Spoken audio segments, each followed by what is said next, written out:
Hi Capricorn, this is Jav. Welcome po sa ating channel. By the way, Capricorn, this is timeless reading. Gamitin ang reading na ito bilang gabay lamang. Kung naka-resonate kayo, comment down. Tandaan, Capricorn, ito ay general reading. Kunin nyo lang po kung ano naka-resonate sa iyo. This is for you, Capricorn.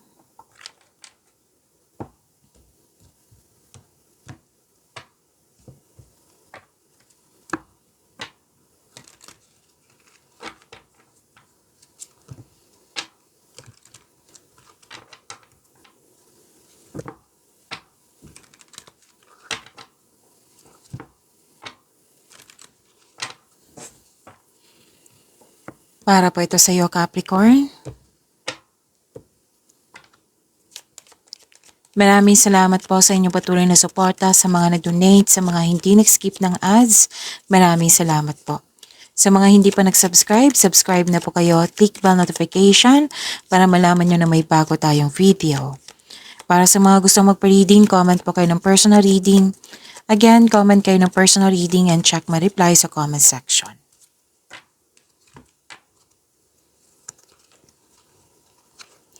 Prosperity is yours, career stability, may dumating na project or opportunity na bibigyan mo ng long-term plans. At nakita ko rin dito na may proposal, promises, commitment, agreement, deal, signing of contract, pwede din bagong pasok sa negosyo, trabaho, kakasimula sa project, or kakasimula sa relasyon. Kasi may ano din dito, proposal, kasal, ikakasal, engagement. May nag-uusap tungkol sa marriage contract. Worried ka, nalungkot nang dahil sa loss of connection or loss of things or loss of opportunity. Sana'y ma-overcome niyo po ito.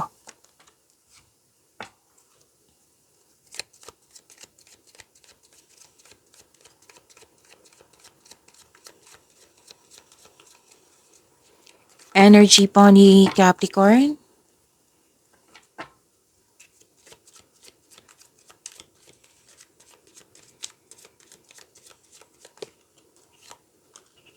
Kung may napansin kayo na repeating message, yan po yung pinupush ng card sa inyo.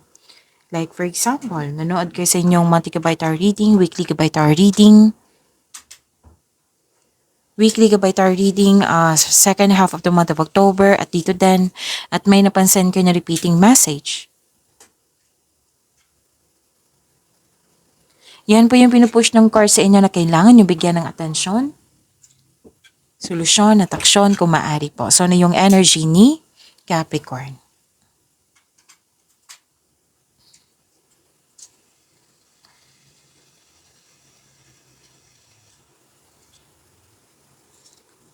Power, authority, and protection, leadership, stability, and calm.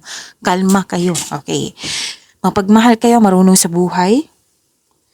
Marami nang napadaanan na hirap sa buhay bago naging successful. At ano dito kayong dalawa, kung sino man tong malapit sa iyo. You're taking an action and stability upang maipalago pa ang inyong connection. Babala lang po sa ego clashing.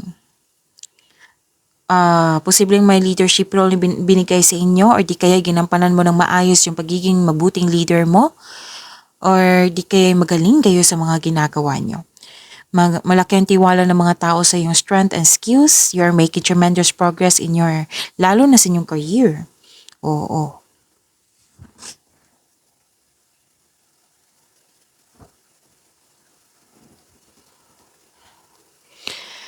Granted yung manifestation mo, may fulfillment sa pangarap, may kasiyahan, kagalakan sa mga bagay ukol sa grupo ng tao, pamilya ba, kaibigan ba? This card focuses on achievement of a level of love and success na nabibigay sa iyo ng katahimikan, satisfaction at pasasalamat. Wow, sobrang saya ng mga single ngayon, no? Kasi gusto ka rin ng taong gusto mo. Plus points na yung may love at respect sa iyo. Nakatanggap kayo ng sustento para sa anak. Success in workplace and home, i-acknowledge mo nagbigay ng suporta sa iyo. Pwedeng galing to sa inyong pamilya kasi may grupo ng tao dito. Kung may balak kayong mag-change career or magtayo ng negosyo, Know that you have a very supportive group of people.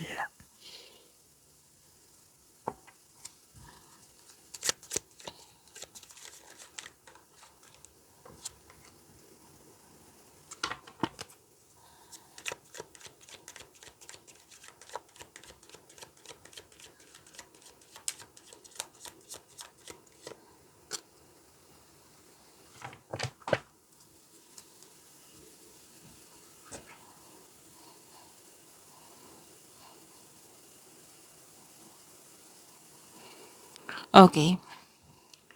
Stress at pagod ka dito. Gusto mo mag-leave, gusto mo magbakasyon.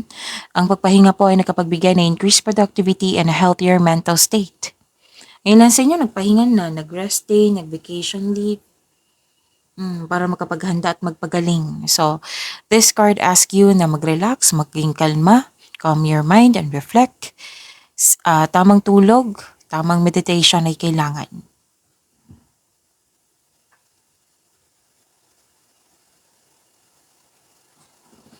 Balanse.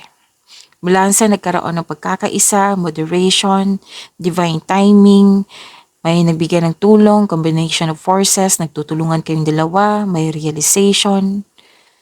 Oo, may masungit kang kasamahan dyan or sensitive. Kailangan mo ng mahabang pasensya at pag-intindi. Sa kaperahan po, this card asks you to pay attention to your income at sa paggasta. You are divinely guided. Maaring nagbigay ito ng signs sa pamagitan ng isang tao or kaibigan na maaring makatulong sa struggle mo ngayon. Kaya habaan ng pasensya as the universe goes to work to bring your desires into reality.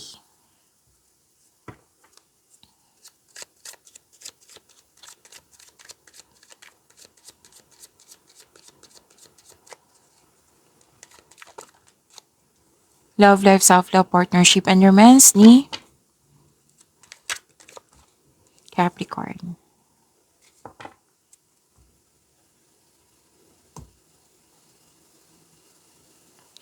Nakikita ko dito, nagkaroon po ng defensiveness, assertiveness, yung nanindigan. May ganap na conflict sa isang tao po, single ka man, may relasyon sa buhay mag-asawa. So, ang sabi ng card dito, speak up for your needs. Oo. Kumaga, kasi nakikita ko dito, nagsalita ka, nagsasalita din siya. Paano kayo magkakaintindihan yan? So, magsalita ka, makinig siya, magsasalita siya, makinig ka din sa kanya. Okay? Para magkaayos kayo. Gawa kayo ng adjustment kung kinakailangan po. Sa mga single po, huwag kang matakot sa difficulties in love. Put a clear intention also.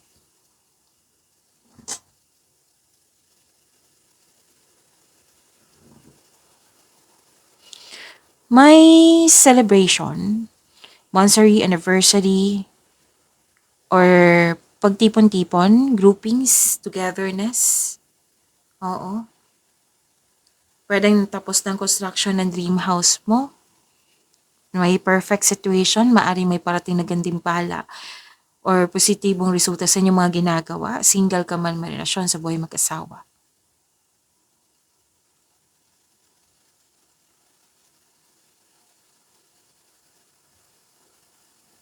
Nakita ko rin dito na nagkaroon po ng excitement ng dahil sa celebration. Dalawang card na mismo nagsabi dito.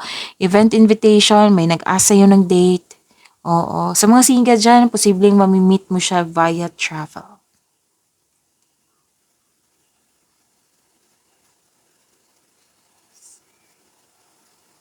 Makinig kayo sa inyong intuition. Piliin niyo pong magtiwala sa inyong sarili, trust your feelings instead of overthinking or overanalyzing. So, take advantage kasi nakita ko naman dito na malakas ang iyong intuition.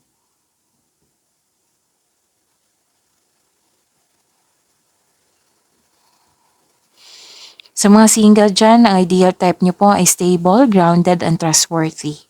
Sa mga marelasyon sa buhay mag-asawa, sabay-sabay kayo nagtayo ng trust and stability. Ayaw nyo ng away. So this card tells you na you need to take things slow if you want the relationship to last.